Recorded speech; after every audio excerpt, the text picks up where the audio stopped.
Hey everyone, I'm Jen, and I wanted to share with you this cute interactive feeder that I got for my dogs. So, our friends over at Puzzle Feeder sent us this adorable slow feeder in exchange for an honest review. And I was so excited to get this in the mail. When I opened it up, I could tell that it was good quality. It has three levels of interaction, like it has a bone plate, a licking bowl, and a feeding bowl. So I was really excited to try it. I went ahead and put yogurt at the bottom and then sprinkled some dry food on there. And then this is the cute little bone plate, and you can put peanut butter or fruit.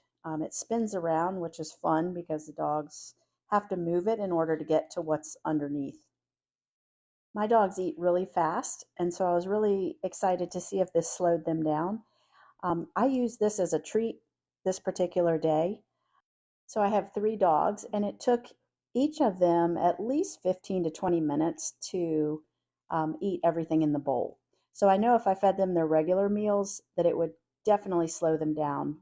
So if you have a fast eater, I would definitely recommend this. It is aesthetically pleasing, it's interactive, it has multiple levels, and it really is fun for the dogs. I think it gives them a mental workout.